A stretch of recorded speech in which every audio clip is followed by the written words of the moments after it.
নমস্কার বন্ধুরা, স্বাগতম আমাদের মা মঙ্গলময়ী চ্যানেলে। আজ আমরা এমন এক পবিত্র স্থানের গভীরে ডুব দেব যা শুধু একটি পর্বত নয়, এটি আধ্যাত্মিকতা, কিংবদন্তি এবং প্রাচীন ইতিহাসের এক জীবন্ত প্রতীক, আদি কৈলাস। উত্তরাখণ্ডের পিঠোরাগড় জেলায় অবস্থিত এই মহিমান্বিত পর্বতকে ছোট কৈলাস বা আদি কৈলাস নামেও ডাকা হয়।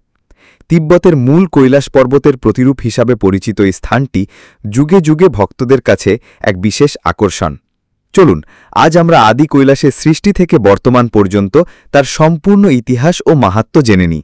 আদি কৈলাসের ইতিহাস হাজার হাজার বছরের পুরনো, যা হিন্দু ধর্মগ্রন্থ পুরাণ এবং মহাকাব্য মহাভারতের পাতায় মিশে আছে। বিশ্বাস করা হয় যখন ভগবান শিব এবং দেবী পার্বতী কৈলাস মানস সরোবর থেকে ত্রিযুগী নারায়ণের পথে যাচ্ছিলেন, তখন তারা আদি কৈলাসে কিছুক্ষণের জন্য বিশ্রাম নিয়েছিলেন। অনেক পুরাণ মতে এটি সেই স্থান যেখানে শিব ও পার্বতীর বিবাহের মূল যাত্রা শুরু হয়েছিল। আদি কৈলাসকে ভগবান শিবের পার্থিব বাসস্থান হিসেবেও গণ্য করা হয়। বলা হয় মহাদেব এখানে হাজার হাজার বছর ধরে ধ্যান করেছিলেন। এই পবিত্র স্থানেই শিব তার মহাজাগতিক নৃত্য তাণ্ডব পরিবেশন করেছিলেন বলে বিশ্বাস করা হয়, যা তার ঐশ্বরিক রূপকে প্রকাশ করে। আরেকটি গুরুত্বপূর্ণ কিংবদন্তি হল, এই স্থানেই ভগবান শিব দেবী পার্বতীর ভক্তির পরীক্ষা নিয়েছিলেন। পার্বতী শিবকে বিবাহ করতে চেয়েছিলেন, কিন্তু শিব তার আধ্যাত্মিক সাধনায় মগ্ন ছিলেন। পার্বতীর অটল ভক্তি দেখে শিব মুগ্ধ হন এবং তাকে বিবাহ করতে সম্মত হন। এই ঘটনা আদি কৈলাসকে ঐশ্বরিক প্রেম ও ভক্তির প্রতীক করে তুলেছে। আদি কৈলাসের সঙ্গে শুধু শিব পার্বতী নন, আরও অনেক পৌরাণিক চরিত্রের গভীর সংযোগ রয়েছে। লঙ্কার রাজা রাবণ, যিনি শিবের পরম ভক্ত ছিলেন, এই আদি কৈলাসেই কঠোর তপস্যা করেছিলেন বলে জানা যায়। তার এই তপস্যায় শিব প্রসন্ন হয়ে তাকে অসীম শক্তি ও 10টি মস্তক প্রদান করেছিলেন। মহাভারতের সঙ্গেও আদি কৈলাসের সম্পর্ক নিবিড়। বিশ্বাস করা হয় পাণ্ডব ভাইয়েরা যুধিষ্ঠির, ভীম, অর্জুন, নকুল এবং সহদেব তাদের স্ত্রী দ্রৌপদীকে নিয়ে এই পবিত্র পর্বতে তীর্থযাত্রা করেছিলেন ভগবান শিবের আশীর্বাদ লাভের জন্য। এই অঞ্চলের বিভিন্ন স্থান তাদের যাত্রার সঙ্গে জড়িত বলে মনে করা হয়। আদি কৈলাসের পাদদেশে অবস্থিত গৌরীকুণ্ড, জোলিংকং লেক এবং পার্বতী সরোবরও অত্যন্ত পবিত্র। বলা হয় দেবী পার্বতী দানব জলন্ধরের সঙ্গে যুদ্ধ করার পর এখানে স্নান করে তার ঐশ্বরিক শক্তি ফিরে পেয়েছিলেন। এই হ্রদের জলে স্নান করলে পাপ মোচন হয় এবং সৌভাগ্য আসে বলে বিশ্বাস করা হয়। ঐতিহাসিক দৃষ্টিকোণ থেকে দেখলে আদি কৈলাসের উল্লেখ বিভিন্ন প্রাচীন গ্রন্থে পাওয়া যায়। তবে আধুনিক যুগে এই স্থানটির গুরুত্ব তেমনভাবে প্রচার পায়নি, যতক্ষণ না তীর্থযাত্রীদের জন্য সহজগম্য রাস্তা তৈরি হয়েছে। 19 শতকের শেষের দিকে এবং 20 শতকের শুরুতে কিছু অভিযাত্রী এবং ধর্মীয় ব্যক্তি এই অঞ্চলে দুর্গম পথে যাত্রা করেছিলেন এবং এর মহিমা পুনরায় জনসমক্ষে আনেন। ভারত চীন যুদ্ধের আগে পর্যন্ত এই পথে বহু তীর্থযাত্রী মূল কৈলাসে যেতেন। তবে সীমান্ত বন্ধ হয়ে যাওয়ায় আদি কৈলাসের গুরুত্ব আরও বাড়ে।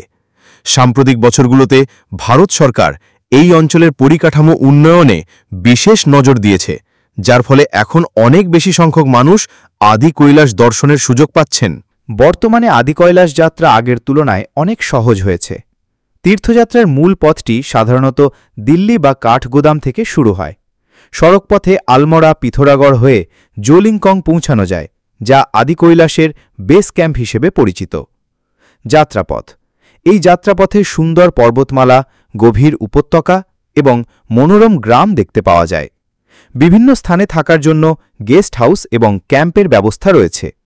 তীর্থযাত্রীদের শারীরিক সক্ষমতা এবং আবহাওয়ার পরিস্থিতির ওপর নির্ভর করে কয়েক দিনের মধ্যে এই যাত্রা সম্পন্ন করা যায়। জোলিংকং সমুদ্রপৃষ্ঠ থেকে প্রায় 11,800 ফুট উচ্চতায় অবস্থিত একটি সুন্দর স্থান। এখান থেকে আদি কৈলাসের মনোমুগ্ধকর দৃশ্য দেখা যায়। এখানে তীর্থযাত্রীদের থাকার জন্য বিভিন্ন আশ্রম ও গেস্ট হাউস রয়েছে। ওম পর্বত: আদি কৈলাস যাত্রার একটি গুরুত্বপূর্ণ আকর্ষণ হল ওম পর্বত। এই পর্বতের গায়ে প্রাকৃতিকভাবে ওম অর্থাৎ ওম আকৃতির একটি নকশা দেখা যায়, যা বরফের কারণে তৈরি হয়। এই দৃশ্য দেখা এক অসাধারণ আধ্যাত্মিক অভিজ্ঞতা। তীর্থযাত্রীদের অভিজ্ঞতা। যারা আদি কৈলাসে যাত্রা করেন তারা প্রকৃতির অপার সৌন্দর্যের পাশাপাশি এক গভীর আধ্যাত্মিক শান্তি অনুভব করেন। এখানকার নির্মল বাতাস, শান্ত পরিবেশ এবং পবিত্র স্থানের উপস্থিতি মনকে এক অন্য জগতে নিয়ে যায়। আদি কৈলাস শুধু ধর্মীয় দিক থেকে গুরুত্বপূর্ণ নয়, এর প্রাকৃতিক সৌন্দর্য অতুলনীয়। এই অঞ্চলের উঁচু পর্বতচূড়া সারা বছর বরফে গাকা থাকে। গ্রীষ্মকালে উপত্যকায় বিভিন্ন প্রকার ফুল ফোটে, যা এক মনোরম দৃশ্যের সৃষ্টি করে। এখানে বিভিন্ন প্রজাতির গাছপালা ও বন্যপ্রাণী দেখতে পাওয়া যায়। এখানকার পরিবেশ অত্যন্ত শান্ত ও দূষণমুক্ত, যা শহুরে জীবনের কোলাহল থেকে দূরে এক শান্তির আশ্রয়স্থল। আদি কৈলাসের পরিবেশ বজায় রাখা আমাদের সকলের কর্তব্য। পর্যটনের কারণে যাতে এখানকার প্রকৃতির উপর কোনো খারাপ প্রভাব না পড়ে সেই দিকে আমাদের খেয়াল রাখতে হবে।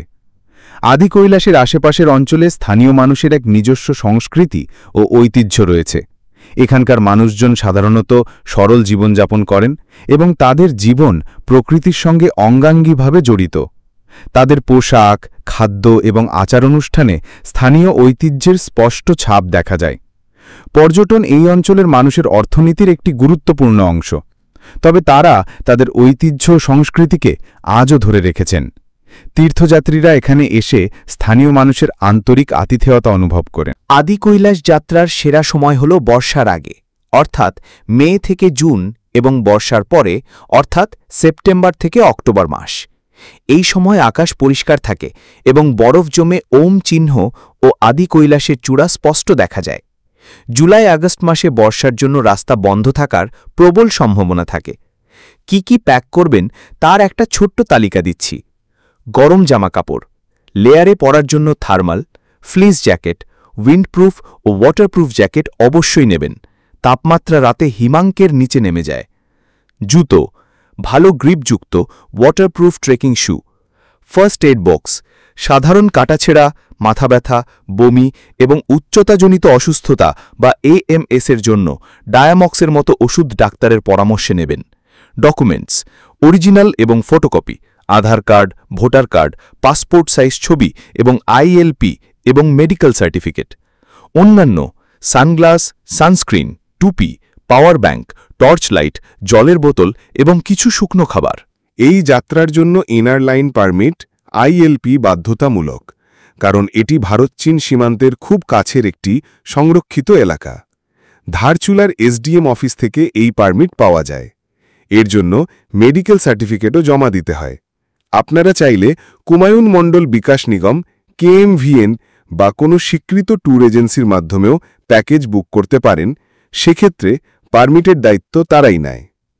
খরচের কথা বললে, যদি নিজেরা যান তাহলে কাঠগোদাম থেকে কাঠগোদাম পুরো যাত্রাটা ৮-১০ দিনে জনপ্রতি প্রায় ২৫,০০০ থেকে ৩৫,০০০ টাকা খরচ হতে পারে। গাড়ির খরচটাই এখানে প্রধান। আর যদি কোনো এজেন্সির প্যাকেজ নেন তাহলে খরচটা ৩৫,০০০ থেকে ৪৫,০০০ টাকা বা তার বেশি হতে পারে। আদি কৈলাস সত্যি এক অসাধারণ স্থান। এর ঐতিহাসিক গুরুত্ব, পৌরাণিক মাহাত্ম্য এবং প্রাকৃতিক সৌন্দর্য এটিকে এক অনন্য তীর্থক্ষেত্রে পরিণত করেছে। যারা মূল কৈলাস যাত্রা করতে পারেন না তাদের জন্য আদি কৈলাস এক বিকল্প পবিত্র ধাম হিসেবে বিবেচিত হয়। এই স্থানের পবিত্রতা এবং শান্তি অনুভব করার মতো। আমরা আশা করি আদি কৈলাস নিয়ে আমাদের এই বিশেষ পর্বটি আপনাদের ভালো লেগেছে এবং আপনারা এই পবিত্র স্থান সম্পর্কে অনেক নতুন তথ্য জানতে পেরেছেন। যদি আপনাদের কোনো প্রশ্ন বা অভিজ্ঞতা থাকে তবে অবশ্যই কমেন্ট করে জানাবেন। ভিডিওটি ভালো লাগলে লাইক ও শেয়ার করতে ভুলবেন না এবং আমাদের চ্যানেলটি সাবস্ক্রাইব করে আমাদের পাশে থাকুন। খুব শীঘ্রই আমরা নতুন কোনো আকর্ষণীয় বিষয় নিয়ে আপনাদের সামনে হাজির হব। ততক্ষণ পর্যন্ত সুস্থ থাকুন এবং আনন্দে থাকুন। ধন্যবাদ।